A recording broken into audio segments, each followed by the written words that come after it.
gente tem a honra de ter aqui o professor Erno, médico de família, professor da Faculdade de Medicina da Universidade Federal do Rio Grande do Sul, Lisiane, que é uma das pessoas assim, que eu já conhecia um tempinho atrás também, que trabalha na área também de atenção primária.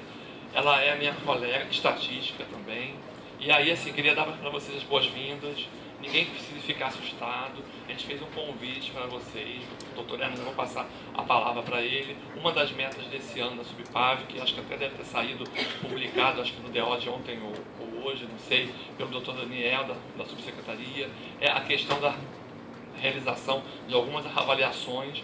E uma dessas avaliações, a avaliação externa, que é esse o nosso objetivo aqui com essa pesquisa, né? Não sei se vocês conhecem, pesquisa PCATU, que aí já vou passar para o doutor Erno fazer então as suas palavras.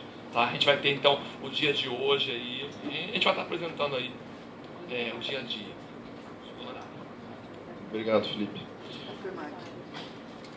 Eu vou caminhar um pouco aqui para poder enxergar todos vocês. Bom dia a todos. Nosso dia começou bem cedinho, né? A gente veio de Porto Alegre, pelo menos não foi caminhando. E eu vou fazer uma apresentação, acho que de uns 45 minutos aqui para vocês. Muita coisa vão ser coisas que vocês já viram em outros momentos, eu imagino. Mas acho que é importante, quando a gente está se envolvendo num projeto de coleta de dados numa pesquisa, entender para que ela se dirige, qual é a base do método dela. A gente não vai ficar falando de coisas de amostragem, cálculo de amostra e tal, que aí eu acho que interessa menos, mesmo que a gente vá circular agora numas folhas. Não, tu vai mostrar, né? A Lisiane vai mostrar aqui no projetor o tamanho da amostra em cada unidade, em cada P. Mas nesse primeiro momento eu vou falar um pouco de um conceito que a gente utiliza para trabalhar com atenção primária, que não é nem um pouco diferente o conceito que a reforma da atenção primária no Rio de Janeiro também utiliza. Um pouco sobre a estrutura desse questionário que foi desenvolvido pela Bárbara Starfield, que eu acho que todos vocês devem conhecer, tem até uma unidade com o nome dela, né? Não sei se alguém é da AP aqui da unidade que tem esse nome. E vou mostrar alguns resultados rapidamente. Essa vai ser a parte mais intragável assim, da apresentação, que é meio sopa de números. Alguns resultados de algumas pesquisas que a gente fez, só para poder ilustrar um pouco o que é o uso acadêmico disso. Tá? Muito mais importante do que poder produzir uma pesquisa que sirva para uma publicação escrita, que sirva para os autores ganharem um artigo em alguma revista ou alguma coisa parecida, é o retorno que uma pesquisa feita com esse instrumento pode dar para os próprios serviços. Né? A gente duvida, né? Não acredita que haja outro instrumento capaz de medir o avanço que a atenção primária tem em cada serviço. Então, o retorno que ele pode dar para vocês é um retorno prático do trabalho de vocês em qualificar o cotidiano das equipes e das unidades de atenção primária do município. Tá? Tu passa para mim?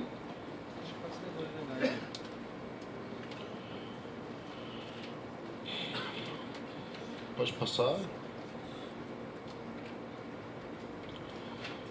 A questão da atenção primária é uma questão que surge num contexto de reorganização dos sistemas de saúde. Tanto do ponto de vista econômico, de ser sustentável um município, um país, ou um plano privado, uma empresa ter um plano de saúde, um grupo de serviços de saúde, como também de trazer uma qualidade para uma resposta clínica que cada vez mais fique insuficiente. A gente não pode ver as coisas de uma maneira completamente apaixonada e sem ter um olhar crítico. Né? Então, a atenção primária é a solução para todos os males? Não, não é, mas é uma solução para tornar os serviços de saúde, os sistemas de saúde sustentáveis e dando uma resposta mais apropriada para as pessoas. A gente tem que tentar se lembrar sempre na história das pessoas. Né? A atenção primária é para melhorar a atenção que as pessoas recebem. Não é para melhorar algum desempenho teórico de um serviço de saúde, melhorar só a economia da Secretaria Municipal de Saúde em relação a um custo-benefício do que é aplicado e o que tem de retorno em saúde das pessoas, mas realmente das pessoas sentirem que esses serviços respondem às necessidades que elas têm. O que a gente vê hoje é que, além de cada vez ter mais necessidades em saúde, algumas muito palpáveis, outras nem tanto, né? Tanto do ponto de vista da saúde mental, como até do ponto de vista da expectativa das pessoas, de imaginarem que a saúde perfeita é algo que elas nunca vão ter. E vocês que trabalham com isso certamente estão próximos desse cotidiano, né? Pessoas com doenças crônicas que têm dor por algum motivo, de uma doença que é degenerativa e evolutiva, a vida dessa pessoa não vai ser uma vida sem dor, mas pode ser uma vida melhor do que é hoje, ou com menos dor, mas o momento atual das doenças crônicas faz com que a pessoa super saudável e excelente em todos os seus sistemas orgânicos, isso praticamente fora da juventude, que muitos de vocês ainda estão nessa fase, né? Os outros que já passaram como eu nunca mais vão ter essa sensação de bem-estar tão plena, porque, né, viver traz o seu custinho, né, no corpinho da gente, né? Vai ficando a cicatriz de tudo que a gente fez ou deixou de fazer. E o que a gente tem de clínica para tentar responder a isso é muito insuficiente. A gente tem uma clínica muito fragmentada hoje no Brasil e no mundo, não só dentro da abordagem médica, mas na abordagem multiprofissional, em que cada profissional fica cuidando de um pedaço, né, da pessoa. Isso não faz uma resposta do todo.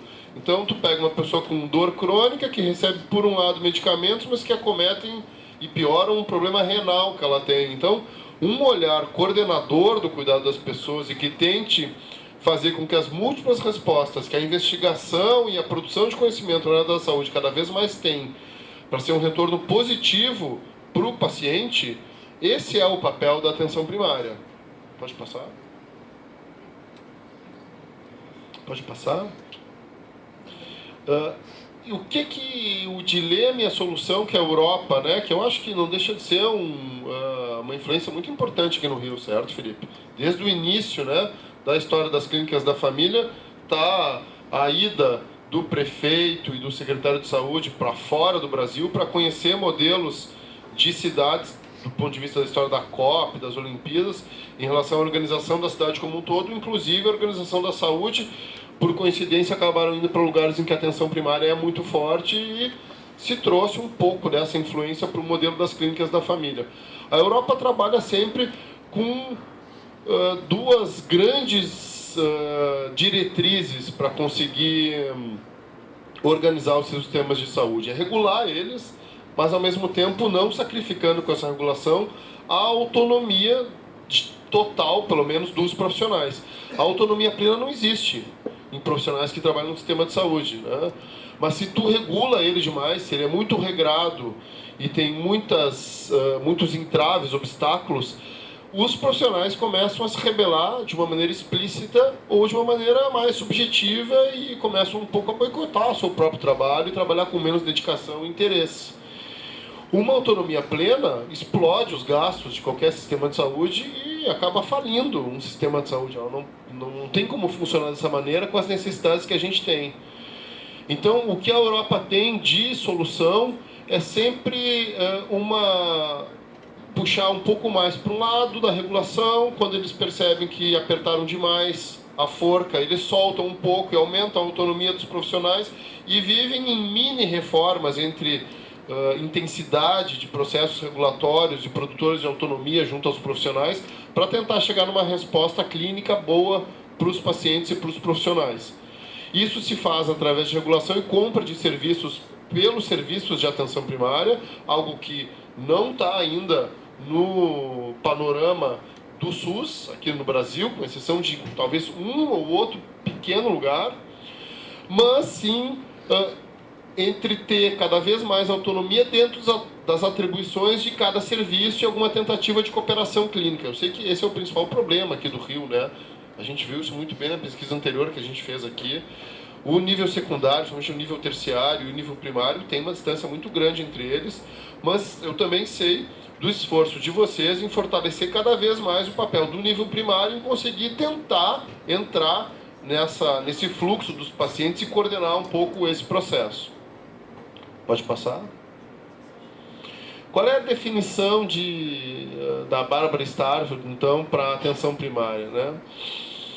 A atenção primária seria um aspecto, um setor, uma parte do sistema de serviço de saúde que assegura às pessoas um cuidado que tem que ser pessoal ao longo do tempo, isso é, as pessoas têm que conhecer os profissionais de saúde, os profissionais de saúde têm que conhecer as pessoas que cuidam, facilmente acessível quando necessário, algo que boa parte do Brasil esqueceu, que é importante, né? Então, cheio de entraves para conseguir consultar. Eu sei que isso é algo que nos melhores serviços de vocês tem se tentado resolver de maneira bem orientada, né? Ter bastante oferta de consulta no próprio dia, ter horário estendido, não trabalhar naquela lógica do saúde da família das 8 às 12 e da 1 às 5 e a porta está sempre fechada. Cada dia, muitos municípios brasileiros cada dia trabalham com um programa, naquele dia só atende gestante. Então, a gestante só pode ter problema no dia específico, né? E a pessoa que não cabe em nenhum dos programas nunca cabe na unidade, porque o cara não é gestante, não é hipertenso, não é diabético. Então, isso é muito importante, a questão do acesso, né? A questão da integralidade, que é cuidar de todas as condições de saúde, vai resolver todas da unidade? Não vai. Mas mesmo as que não se resolvam, devem ser cuidadas e devem ter o seu cuidado, pelo menos feito pelos outros profissionais, avaliado, e a qualidade desse cuidado continuamente monitorada pelos profissionais de atenção primária. O que entra a questão da coordenação, né? Coordenar o fluxo das pessoas, dos pacientes, no sistema de saúde e nos sistemas sociais de apoio ao sistema de saúde, para que as múltiplas intervenções que cada pessoa necessite estejam numa linha de promover saúde e não de, dentro de algumas situações, prejudicar a saúde dessa pessoa. Isso fica evidente em pessoas que têm muitas morbidades, em pessoas mais velhas, que acabam tendo que necessitar de cuidados de médicos especialistas de mais de uma área, de fisioterapia, de nutrição, o que seja. Pode passar? Essa definição da Starfield configura os atributos essenciais e derivados da atenção primária. Então, o acesso de primeiro contato, a longitudinalidade, que é o cuidado continuado personalizado, a coordenação, a integralidade, e os derivados, a orientação familiar desse cuidado. A família tanto pode ser um coadjuvante importante para melhorar a saúde das pessoas, como também pode ter um papel de piorar a saúde das pessoas. A gente conhece vários problemas de saúde que têm uma origem familiar, não do ponto de vista genético, mas do ponto de vista de cuidado da função da família. Isso é super comum em crianças, por exemplo, né? A questão da orientação comunitária, que é envolver a comunidade tanto na organização do serviço, como também uma base epidemiológica para as ações, conhecer epidemiologicamente a comunidade que se atende, para conseguir ofertar as ações que são mais importantes para essa população. E uma questão de competência cultural, que é conseguir, de maneira bem simples, conversar com as pessoas, de maneira em que, né, os profissionais e a população, os pacientes, tenham um entendimento mútuo. Isso nem sempre é muito simples. No Brasil, a gente não tem nenhum problema de idioma em relação a isso, pelo menos até o momento, né? Os cubanos vão aprender a falar português, então não vai ser um problema de idioma. Mas, na verdade, a gente fala outras línguas, né? Os profissionais de saúde acabam falando de uma maneira que as pessoas não entendem, as pessoas também descrevem as suas situações, os seus problemas de maneira que às vezes os profissionais não entendem. E a habilidade de comunicação não é só isso, não é só vocabulário. É conseguir realmente estabelecer uma comunicação em que ambas as partes estejam se compreendendo e indo na mesma direção. Por que é dividido entre essencial e derivado? Se é dividido é porque um é mais importante que o outro, e é óbvio que o mais importante são os essenciais. Uma atenção primária que conta com os atributos derivados se qualifica mais, mas uma atenção primária que não conta com alguns dos atributos essenciais, ou que eles são muito frágeis, não é atenção primária.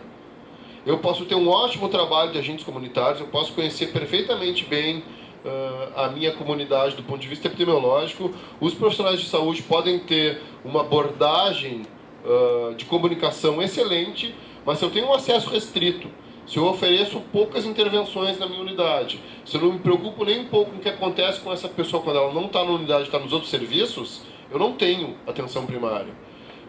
O Brasil, e eu não falo da reforma do Rio de Janeiro nesse momento, mas principalmente das macropolíticas do Ministério da Saúde, muitas vezes acaba dando mais ênfase porque são os atributos derivados do que para os atributos essenciais. E não é esse o caminho adequado para se evoluir na atenção primária no Brasil, né?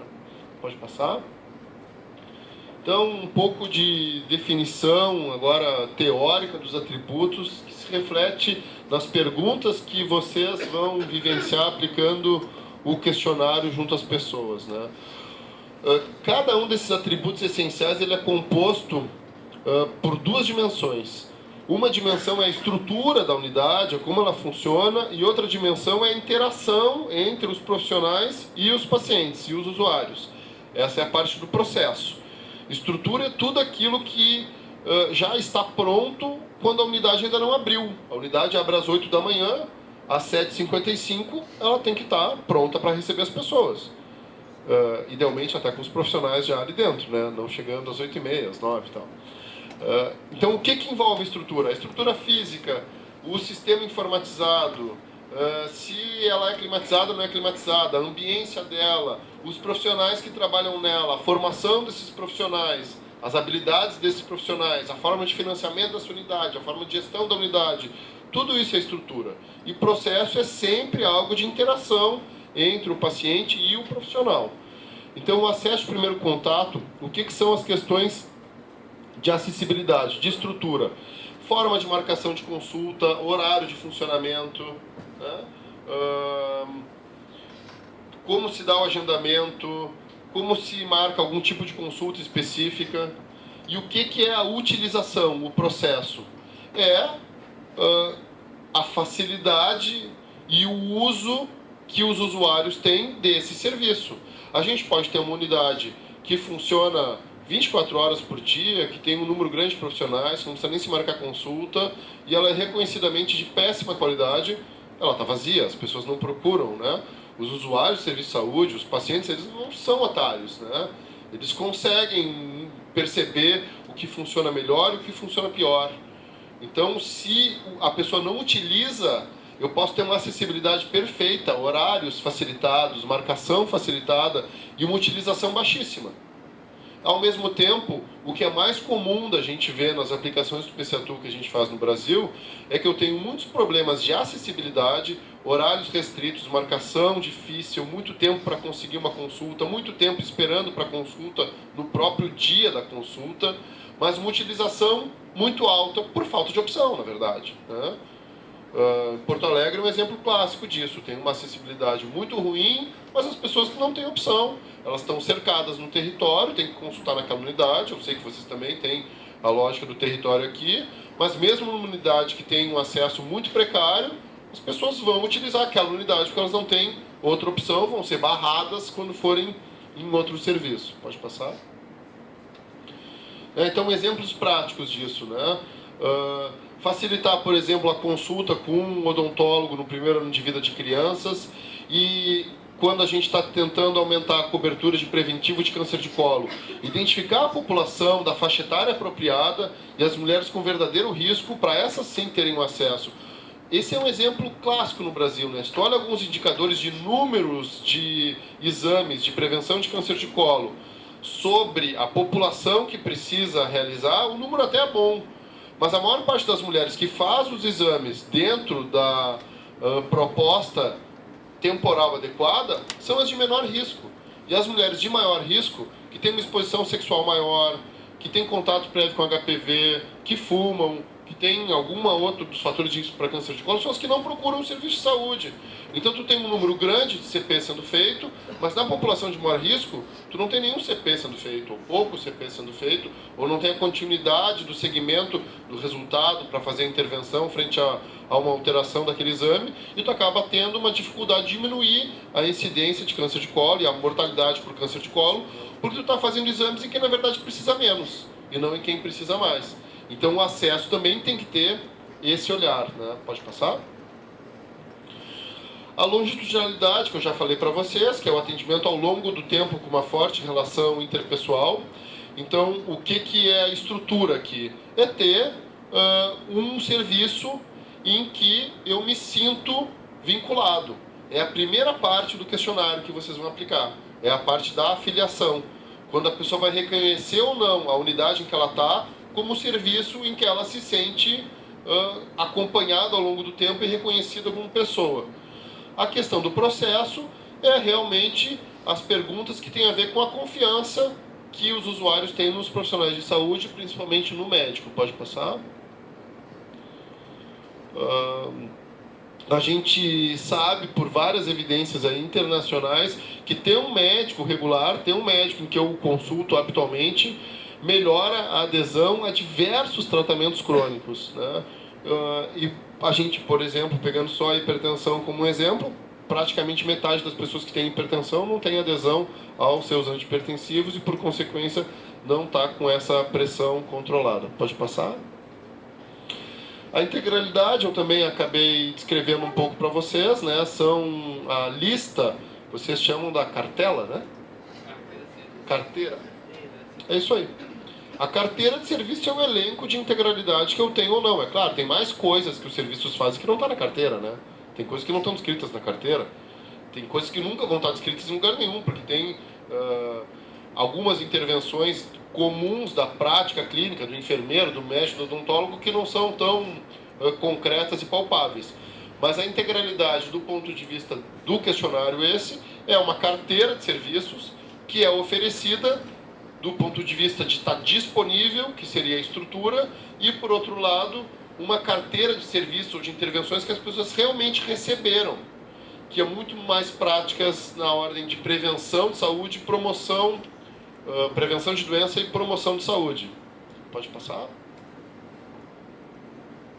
Pode passar? A coordenação do cuidado, certamente ela exige uma continuidade no tempo. Se eu não acompanho as pessoas ao longo do tempo, eu não coordeno o cuidado delas. Se eu vejo elas de maneira fragmentada no tempo, né? Se troca o médico toda hora na unidade, nenhum médico vai ter um acompanhamento do que tem acontecido com aquela pessoa nos outros serviços. Um prontuário eletrônico, que é uma vantagem de vocês, auxilia muito nisso. Então precisa de uma continuidade, que pode ser por meio da manutenção do médico ou do prontuário, ideal de ambos, assim como conseguir identificar claramente o que acontece nos outros serviços. Essa já é uma dificuldade do sistema informatizado de vocês. Ele é próprio da atenção primária, mas ele não traz as informações do que acontece nos outros serviços.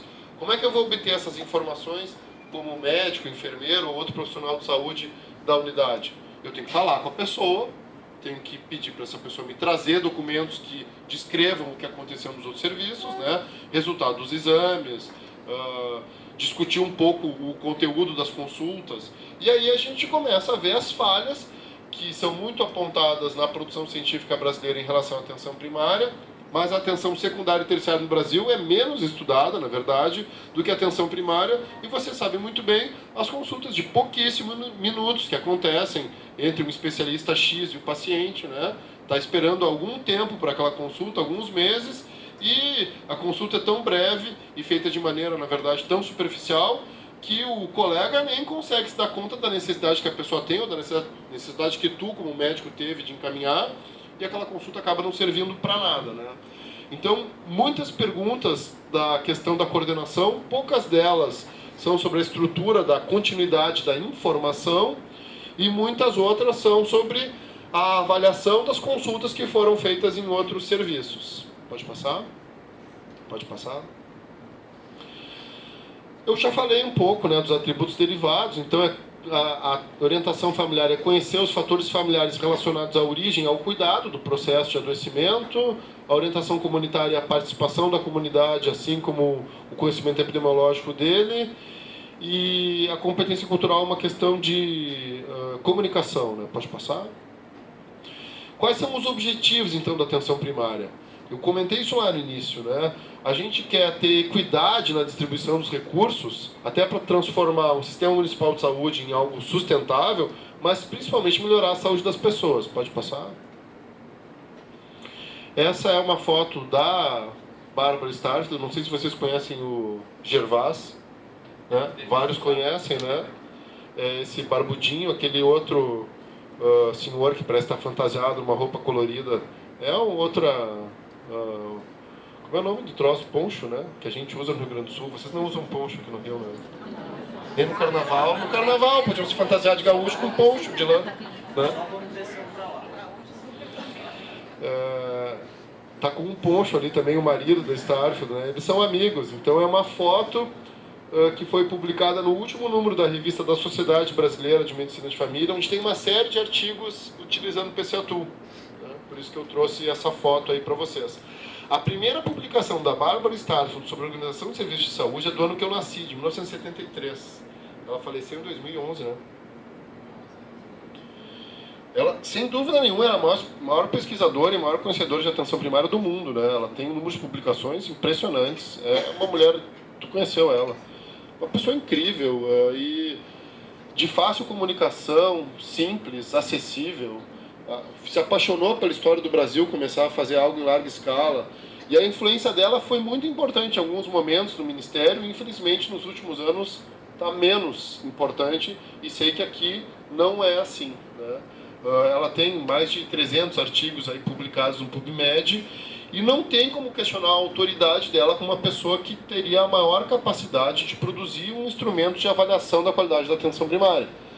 Mas a gente, aqui no Brasil, o dono da jabuticaba, né, uma fruta que só tem no Brasil, e como diz o Gusso, né, que alguns de vocês devem conhecer também, o sistema de saúde brasileiro adora jabuticabas, né, então adora inventar coisas que só tem no Brasil, que nunca foram testadas em nenhum outro lugar do planeta, que nunca ninguém viu que funciona, mas aqui uma jabuticaba vira a portaria do Ministério em 2 semanas, ainda mais se ela foi criada por alguém de Campinas, por exemplo, né, da Unicamp.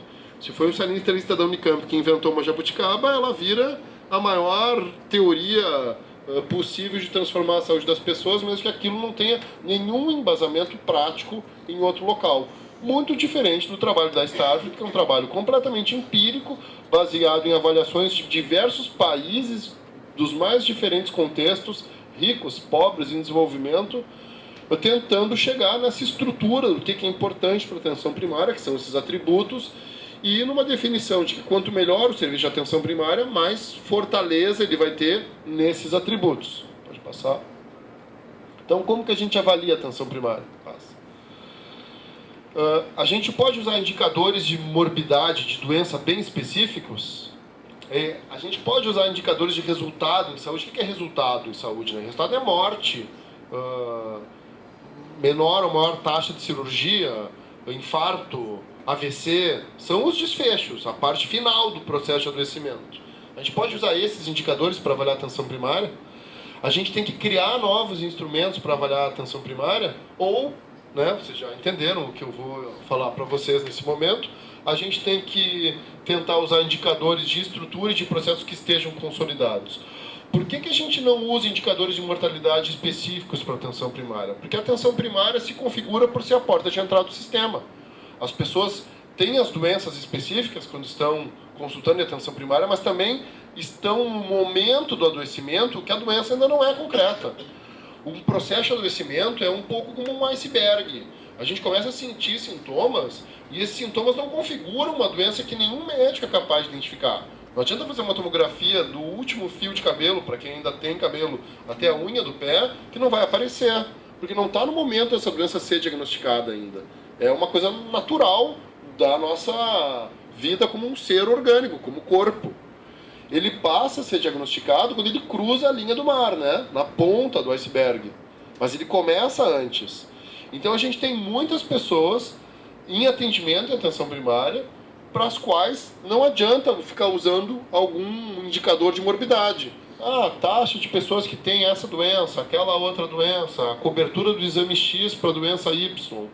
E além disso, tem um outro problema.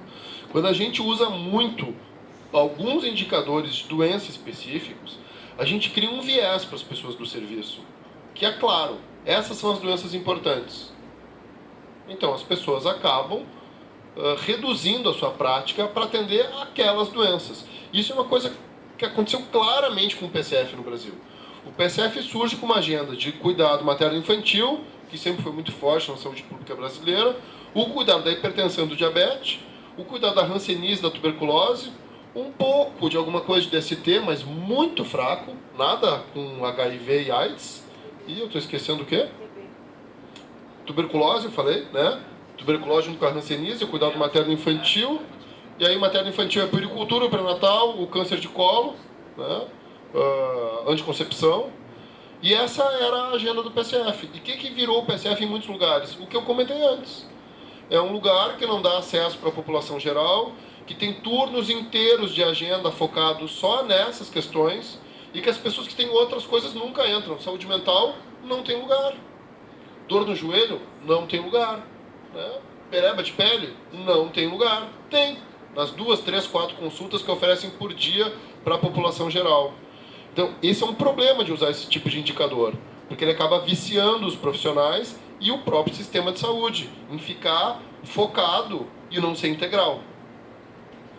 Qual é o problema dos resultados em saúde? Eles demoram para aparecer. Se a gente for olhar agora uma análise de incidência de infarto no Rio de Janeiro e querer associar com a reforma da atenção primária, é ridículo. Quando é que vocês começaram as clínicas da família?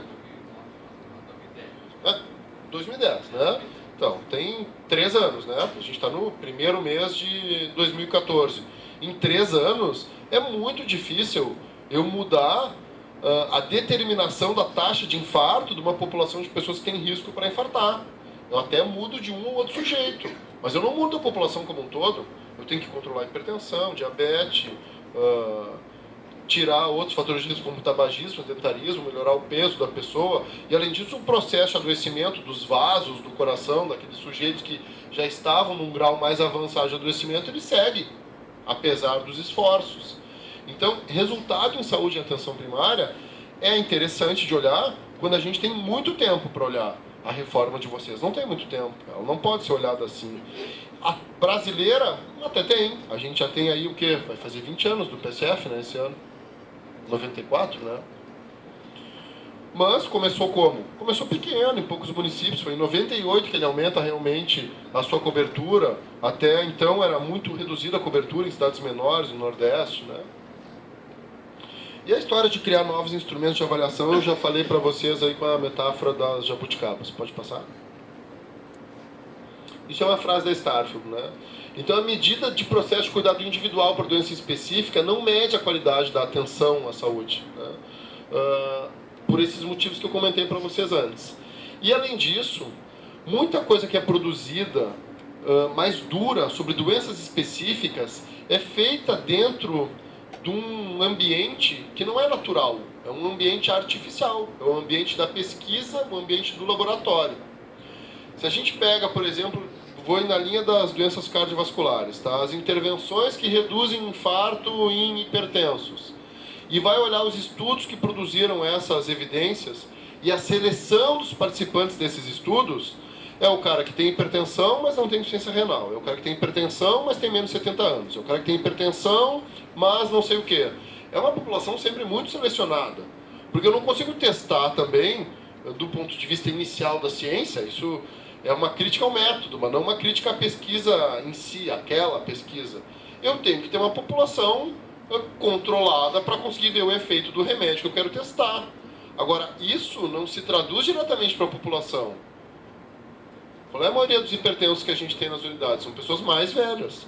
A maioria dos estudos de antihipertensivo, com exceção de alguns feitos só em população idosa, são feitos com população com menos de 70, 65 anos.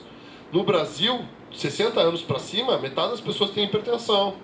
Então eu não posso usar aquelas medidas de proteção que os estudos feitos em laboratório, em grandes centros de pesquisa, como uma medida de qualidade dos serviços. Porque lá eu tenho uma pessoa mais velha, com outras doenças, com outros problemas, com outro contexto socioeconômico, com outro contexto cultural, que eu não posso exigir que vá alcançar o mesmo resultado que aquelas pessoas que ficaram sendo monitoradas durante 2, 3 anos num estudo americano, dentro de uma universidade, de um hospital e tal, alcançaram, porque não vai ser igual.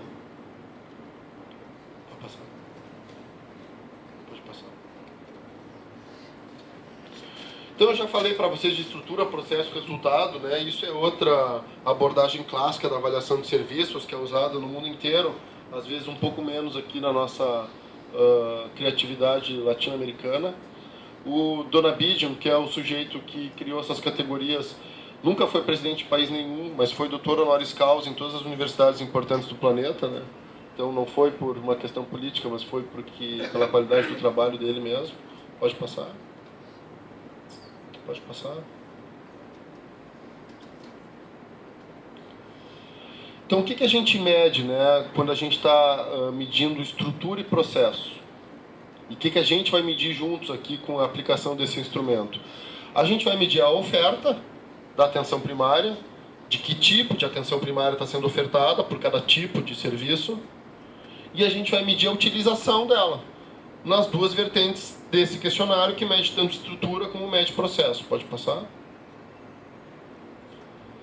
Então, a pergunta é essa, né? Se eu medir a orientação para a atenção primária, eu meço a qualidade do serviço? Pode passar. Vocês já viram isso, vários de vocês, eu imagino, né? São alguns estudos clássicos aí da Starfield da década de 90 e alguns do início do século atual. Né? Aqui eu tenho um score de atenção primária, que na verdade é um espelho do PCA Tool para sistemas de saúde, em que eu tenho o UK lá, que é o Reino Unido, como o que tem o score mais alto. E aqui na horizontal eu tenho o gasto em dólar por ano por saúde com as pessoas, tá? 1.000 a 4.000 dólares. Então a gente tem os Estados Unidos lá na direita, sendo uma das piores notas de atenção primária e um dos maiores gastos em saúde, e o Reino Unido com uma das melhores notas e um dos menores gastos. A Espanha é o primeiro que está do lado da linha cheia ali, vertical, também com uma das melhores notas, junto com a Finlândia, Dinamarca e Holanda, e com gastos menores. Pode passar. Os mesmos países agora classificados num ranking de atenção primária. Então o Reino Unido é o primeiro lugar, o segundo lugar é a Dinamarca, terceiro Finlândia, depois Holanda. E aqui na horizontal, quanto mais próximo do 1, também é um ranking, é o primeiro lugar em indicadores. O Reino Unido é o primeiro em atenção primária, não é o primeiro em relação à qualidade de indicadores de saúde, mas a Dinamarca e a Holanda, que estão em segundo e terceiro lugar em relação à orientação para atenção primária, têm os melhores indicadores. E se a gente vê dos melhores indicadores para os piores, todos esses países aqui, com exceção da Áustria, têm sistemas de saúde fortemente orientados para atenção primária, enquanto Bélgica, Alemanha e Estados Unidos não. E a gente não está falando de países pobres, muito menos quando a gente fala da Bélgica e da Alemanha, né? Os Estados Unidos é um país com muito mais desigualdade social do que a Alemanha e a Bélgica. Ainda mais nesse momento do estudo aqui, que é a década de 90. Então tem uma associação entre score de atenção primária em menor custo, score de atenção primária e melhores indicadores de saúde. Pode passar. Fazendo uma avaliação semelhante em relação à mortalidade precoce, né? Países com atenção primária fraca tinham anos de morte precoce maiores, né? Uma maior mortalidade precoce do que os países com uma atenção primária mais forte, e mesmo a evolução secular, né, dessas taxas de reduzir a mortalidade precoce, ela é maior, ela aumenta em relação aos países que têm atenção primária mais forte. Vocês verem aqui no início, a diferença dos anos de evitáveis de mortalidade precoce é menor entre eles do que mais próximo aqui do ano 2000, onde ela tem uma tendência de cada vez se alargar mais, com uma redução mais importante da mortalidade precoce nos países com atenção primária mais forte. Pode passar. Esse é um estudo feito na Indonésia, né? A Starfield tinha muitos estudos feitos em países desenvolvidos, começou a fazer estudos em países em desenvolvimento, num certo período da vida acadêmica dela. Então vocês vejam que naquele biênio ali, biênio, 96, 97, tinha um gasto de atenção primária que era 10% do gasto total, enquanto o gasto per capita em atenção primária, que era de moeda, né, de rúpias, era de 10 bilhões de rúpias, tá? Anual, né? Enquanto em atenção hospitalar era metade disso. E houve uma melhoria importante da mortalidade infantil nesse biênio. Quando se inverte o financiamento, vocês vejam que em 97 e 98 diminui um pouco o gasto em atenção primária e aumenta a atenção hospitalar. 98 e 99 diminui mais ainda o gasto com atenção primária e aumenta o hospitalar. E aí isso se intensifica em 99 e 2000. Houve piora da mortalidade infantil. Além de melhorar menos, ainda chegou a piorar. Teve aumento da mortalidade infantil. Pode passar. E a gente tem algumas evidências nacionais. Aqui tem um estudo clássico do MA5, que mostra que 10% de aumento na cobertura de saúde da família, usando saúde da família como atenção primária, diminui quase 5% a mortalidade infantil. Pode passar. E é isso, né? Então, uma atenção primária forte, ela tem custos globais menores, tem populações mais saudáveis, tem muitos países estudados internamente, principalmente nos Estados Unidos, em que áreas que têm maior disponibilidade de médicos de atenção primária tem uma população mais saudável do que as áreas que têm menor disponibilidade de médicos de atenção primária. Pode passar. Com isso, a Starfield dizia que um sistema de saúde com forte referencial na PS é mais efetivo, mais satisfatório, menores custos e mais equitativo. Pode passar. Então, a gente precisa mostrar que a atenção primária reduziu mortalidade infantil, reduz infarto, melhora cuidado, ou a gente tem que mostrar se os serviços de saúde são fortes em atenção primária. O César Victor, um dos maiores epidemiologistas do Brasil, trabalha lá na Federal de Pelotas, lá no Rio Grande do Sul, ele tem um estudo super interessante, né? Um artigo teórico, que é esse aqui, que mostra o quanto a gente faz pesquisa inútil, né? Muitas vezes. A gente não tem que mostrar que uma coisa que já se mostrou efetiva é efetiva. A gente tem que mostrar se ela está sendo feita de maneira adequada e atingindo a população que deveria atingir. Então é isso que a gente vai fazer agora aqui no Rio. A gente vai tentar mostrar se os serviços realmente são fortes em atenção primária e se as pessoas usam os serviços como seus serviços de atenção primária. A gente não precisa ficar mostrando que o serviço controla melhor a hipertensão, faz o CP na hora certa, atende um problema de saúde bucal específico. A gente pode só mostrar que eles são, sim, fortemente orientados para a atenção primária. Pode passar? Pode passar. Então, o que é o PCA Tool, né? É um instrumento criado pela Starfield, mede a presença e a extensão dos atributos que eu mostrei para vocês.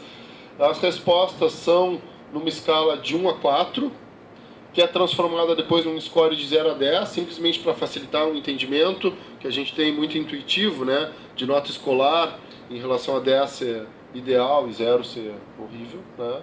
O ponto de corte desse instrumento é o 3, na escala de 1 a 4, porque as perguntas são com certeza não, provavelmente sim, com certeza não. Então, se eu digo provavelmente sim, é que eu tenho uma intensidade média da presença daquela característica na unidade. E se eu digo com certeza sim, é que aquilo realmente está na unidade. Vamos pegar um exemplo fácil, né?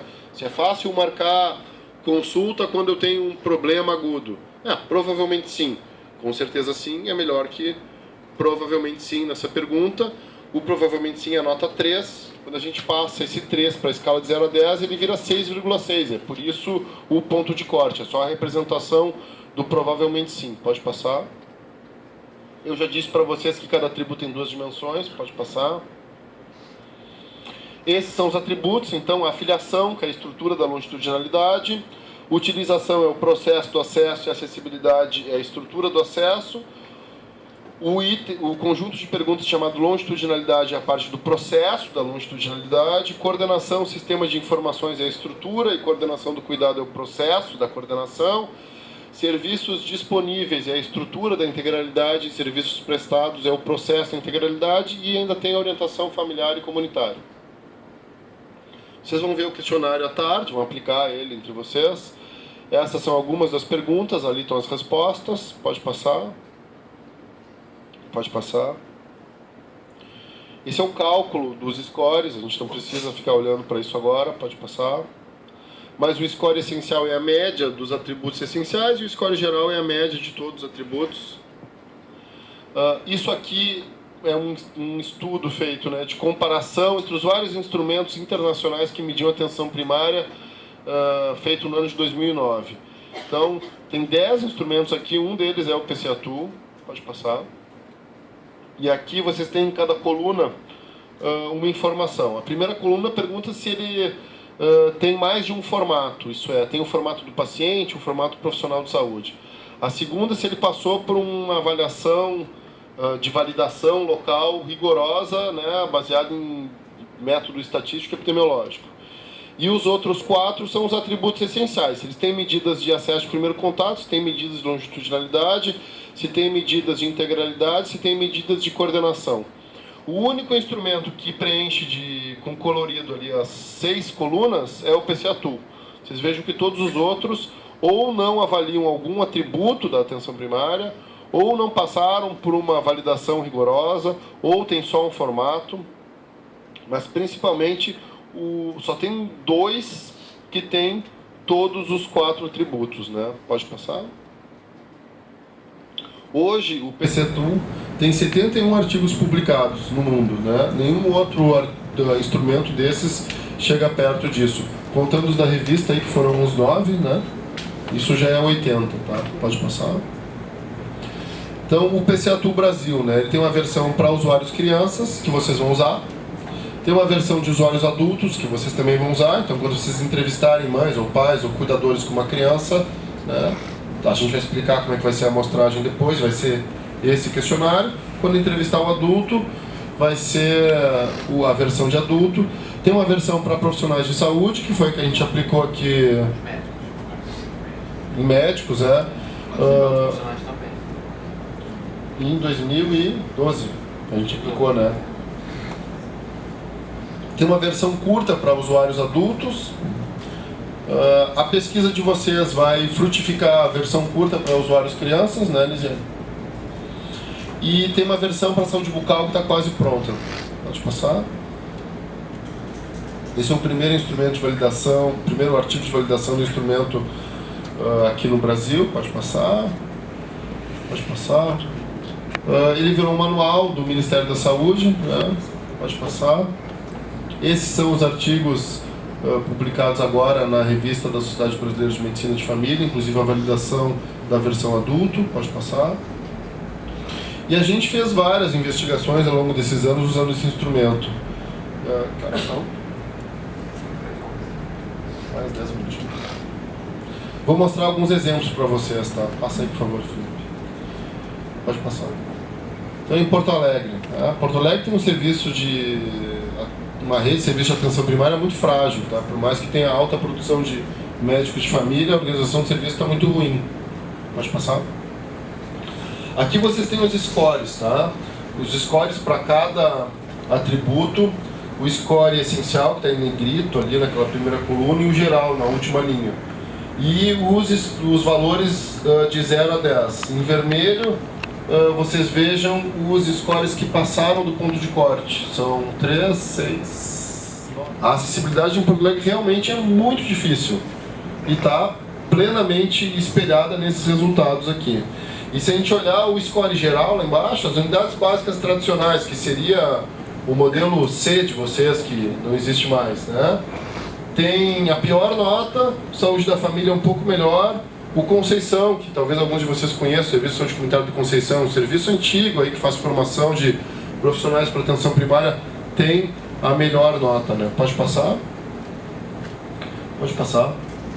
Se a gente vê a proporção de pessoas em cada tipo de serviço, de usuários que tiveram individualmente o seu score de atenção primária acima do ponto de corte, ele foi só de 10% nas unidades básicas tradicionais e foi de 23% no saúde da família, e quase metade dos usuários do Conceição tinham alto score geral de atenção primária. Pode passar. Agora, é surreal quando a gente olha a versão dos profissionais, que foi o que foi aplicado aqui no Rio, que conseguiu mostrar uma diferença entre modelo C, B e A, mas os profissionais de saúde da família, quase 80% diziam que faziam, né, ofertavam um cuidado de alto score de atenção primária, quando os usuários eram 23%. No Conceição, 97% dos profissionais respondiam o questionário e o resultado era que 97% deles ofertavam cuidado de alto score de atenção primária, quando era 50% nos usuários. Então, a competência cultural não deve ser muito boa desses profissionais, né? Porque o que eles dizem que fazem e o que as pessoas dizem que recebem tem um gap aí que é o dobro ou mais. Então, os resultados que a gente fez no Rio era um risco, né, Felipe, fazer aquela pesquisa, porque a gente já tinha feito essas. Podia nem mostrar a diferença entre os serviços. Na hora que o profissional está sendo avaliado, ele intuitivamente começa a perceber qual é a resposta correta, né? Então, muitas vezes o profissional marca a resposta correta, não o que ele faz, né? Com os usuários isso não acontece, né? A não ser que alguém esteja muito constrangido na hora de ser entrevistado, mas isso é uma coisa que vocês também vão estar ligados para perceber, e é um papel da gente, quando está fazendo as entrevistas, tentar deixar o cara mais à vontade possível e se mostrar como não integrante daquela unidade, né? Estando ali para fazer uma avaliação realmente imparcial do que está acontecendo, dizendo que vai ser bom para o serviço, bom para ele, que não vai ser revelada nenhuma opinião pessoal dele, né? Pode passar. Pode passar a Curitiba. E a gente fez em Curitiba um estudo semelhante só com profissionais, que também mostrou diferença entre as unidades tradicionais e o Saúde da Família. Esse estudo, deixa ali um pouquinho, se vocês verem o score geral ali, deu 7,4 para o Saúde da Família e 6,6 para as unidades tradicionais. A hipótese da Eliane Comatas, que era a secretária municipal de saúde de Curitiba nesse momento, era que fosse dar igual. Ela queria, inclusive, acabar com a Saúde da Família em Curitiba. E esse estudo gerou uma mudança de opinião considerável nela mesmo, né? Pode passar.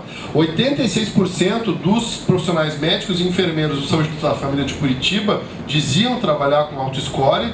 Nas unidades tradicionais era 50%. Então, é uma diferença muito importante, né? De como cada um qualifica a sua prática. Pode passar. E eu não sei se vocês viram os resultados do Rio, mas acho importante mostrar sucintamente eles, né? Então aqui tem cada um dos atributos, tá? E vocês vejam ali na terceira coluna, score médio, a nota. E a última mostra se tem diferença significativa ou não. O único que não tem diferença significativa é a questão da coordenação do cuidado.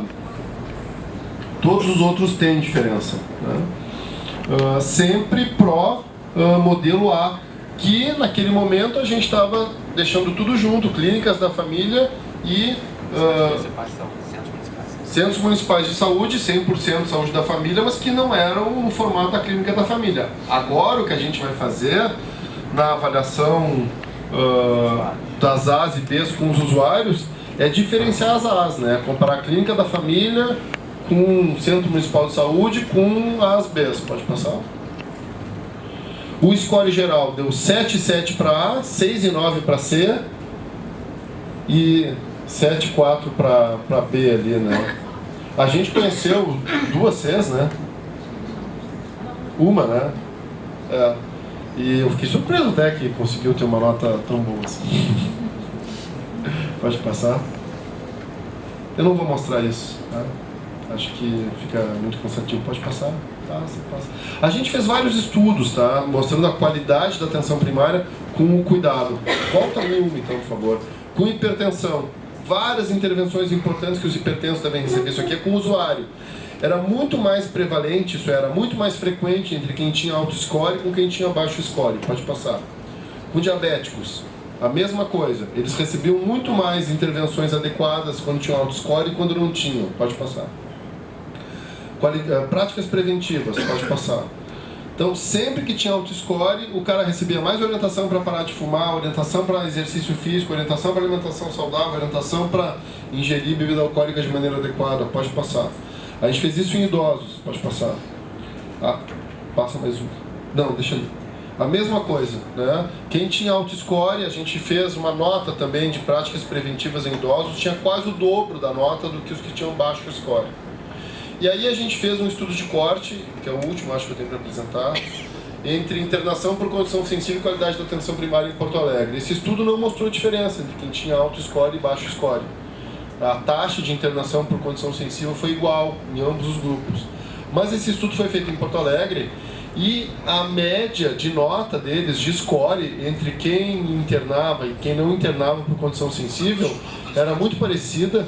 E além disso, o score em Porto Alegre é tão baixo do ponto de vista dos usuários que não chega no ponto de corte, como vocês viram naquele primeiro desenho que tinha muitos números.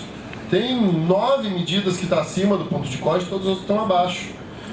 Isso quer dizer que o score da atenção primária em Porto Alegre é tão baixo mesmo, que mesmo sendo um pouco melhor um que o outro, não consegue impactar em desfecho como internação. Pode passar? Passa mais um. Mais. Então, o que a gente vai fazer aqui, né? Qual é o objetivo da nossa pesquisa? Pode passar? Juntos, então, a gente vai avaliar o grau de orientação para atenção primária, desde a experiência dos usuários. A gente foca nas clínicas da família, mas nós vamos entrevistar usuários de todos os 3 tipos de serviço e tentar identificar a associação entre esse grau de orientação para atenção primária e algumas características das pessoas, tanto do ponto de vista sociodemográfico, para ver se as pessoas que têm menor classe social, menor escolaridade ou qualquer outro critério de pior nível socioeconômico recebam um cuidado semelhante às que têm melhor nível socioeconômico, e também em relação a algumas condições de interesse, doenças de interesse, né? É isso. Muito obrigado.